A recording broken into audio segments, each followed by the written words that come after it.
নমস্কার, কেমন আছো সবাই? বংনেচার টুকি চ্যানেলে আমি রত্না চলে এসেছি তোমাদের সামনে আরও একটি ভিডিও নিয়ে। তো তোমরা অবশ্যই ভিডিওটা শেষ পর্যন্ত দেখতে থাকো, আশা করছি তোমাদের ভালো লাগবে। তো এই যে দেখতে পাচ্ছ নিত্যপ্রত্য পটল খেতে মানে একই রকম তরকারি একঘেয়েমি মতো লাগে, যেন খেতে ভালো লাগছে না বলে কয়েকটা পটল ছিল, তাই একটু কুচি কুচি করে নিচ্ছি, গ্রেটারের সাহায্যে একটু গ্রেট করে নিচ্ছি। এটা দিয়েই আজকে বানাবো পটল মাখা। তো বন্ধুরা, দেখতে ওরকম হলেও খেতে কিন্তু বেশ সুন্দর লাগে। তো আগেও একবার যেহেতু তৈরি করা হয়েছিল, দেখো সমস্ত পটলগুলো কিন্তু কুড়ে নিয়েছি কুড়ুনির সাহায্যে, আর কড়াইতে দিয়ে দিয়েছি। আর ওপাশে ওটা কচু শাক ছিল, এক কড়াই মজে জমে হয়ে গেছে হাফ, কিন্তু কিচ্ছু করার নেই, জালি জালি পাতা তো ওরকম হয়ে গেছে, কিন্তু কাটতে হয়েছে অনেকক্ষণ ধরে।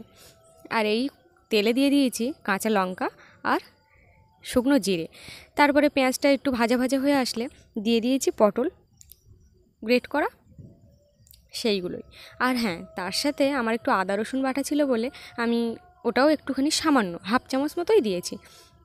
এবার ভালো করে নাড়াচাড়া করে একটু ভাজা ভাজা মানে শুকনো শুকনো যখন হয়ে যাবে, যেহেতু পটলটা ধুয়েই করেছি, না ধুয়ে করলে কিন্তু করার পরে ধুলে কিন্তু একদম জল জল হয়ে যাবে। তো দেখো একটু শুকনো শুকনো হয়ে আসলে আমি কিন্তু সামান্য লবণ আর সামান্য হলুদ দিয়ে একটু নেড়ে চেড়ে ঢাকা দিয়ে দিয়েছি। তো এখন দেখতে পাচ্ছ আমার কিন্তু পটল মাখা পুরো রেডি। আর এদিকে আছে কচু শাক চিংড়ির তরকারি। তো দুটো মিলে দারুণ, সকালের খাওয়া দাওয়া হয়ে গেছে, রান্নাবান্নাও শেষ। আরেকটা তরকারি ছিল সাথে, মাছের তরকারি আলু দিয়ে সজনে ডাঁটা, তো সেটা তোমাদের সাথে শেয়ার করলাম না। তো সরাসরি চলে আসলাম সেই তরমুজ নিয়ে।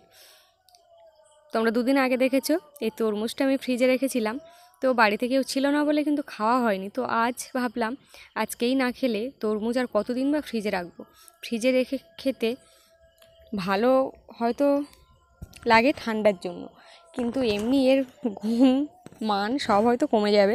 তো সেই ভয়ে ভয়ে যদিও বা বের করেছি দুদিন পরে। তো যাই হোক, দেখতে কিন্তু একেবারে ভাল লাগছে না, তরমুজের রঙটা অনেকটা জায়গা অনেকটা সাদা অংশ, মানে লালটাও সেরকম না, সাদা সাদা ভাব, কিন্তু মিষ্টি আছে।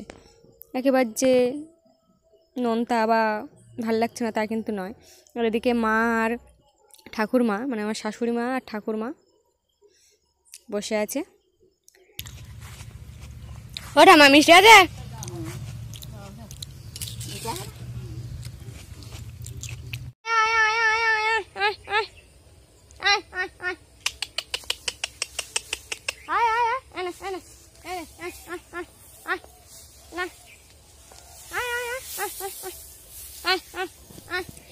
আমার আবার বিকেলবেলাটা আবার এই ডিউটি থাকে, কারণ মুরগিগুলো চড়াতে হয়, দেখতে হয় এদিক ওদিক কোথাও যাচ্ছে কি না। আর সারাক্ষণ শুধু এদের পিছনে হাই হাই আয় আয় টি করতে করতে আমার বিকালের সময়টা অনেকটাই কেটে যায়। তো কী আর করবো, এখন দেখো ফাঁকা মাঠটায় আজকে কিন্তু ধান কাটা হয়েছে, ধান কাটা গাড়ি এসেছিলো সেটা দিয়ে। তো দেখতে পাচ্ছ খড় কত মানে পড়ে আছে। তো এখন গরুরও অসুবিধা খুব, যে এই খড় আর ঘরে যায় না, এখন মানুষের সুবিধা হয়েছে মেশিনে ধান কেটে ঝাঁপানো, তাই সেই ধানগুলো বাড়ি নিয়ে যাওয়ার জন্য দেখো প্রস্তুতি চলছে, এক জায়গায় করছে আর কি ধানগুলো। আয় দেখি, আয় আয় আয় আয় আয়।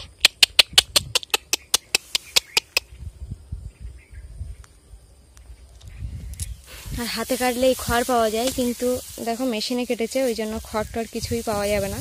খড় পাওয়া যাবে, ওই রেখে দিতে হবে, দিয়ে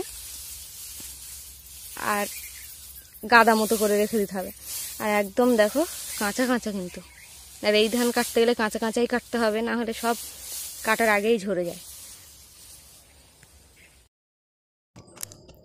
তো তোমরা ভাবছো কাঁচা কাঁচা কেটেছে বলে যে ধান পড়েনি, তা কিন্তু নয়, ধান কিন্তু পড়বে, প্রচুর পরিমাণে ধান পড়েছে, মানে পড়েছে আর কি, কিন্তু যখন ঝুরঝুরে হয়ে যায় না একদম মেশিন দেওয়ার আগেই আর কি ধানটা পড়ে যায়। তো এই যে কিছুটা কাছাকাছি করে নিয়েছি।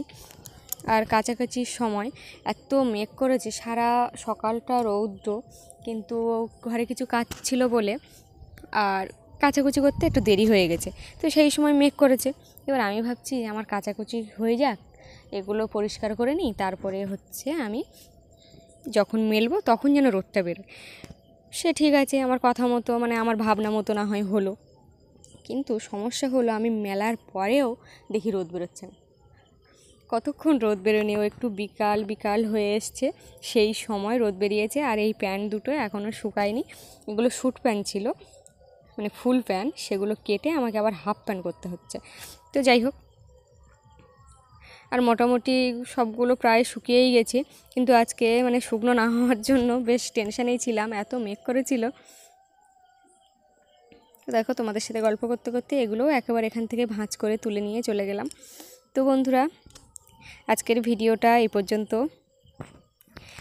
ভালো লাগলে লাইক, শেয়ার, কমেন্ট, সাবস্ক্রাইব করে দিও। তোমরা সুস্থ থেকো, ভালো থেকো, সাবধানে থেকো। আজ আসি, টাটা সকল প্রিয় বন্ধু।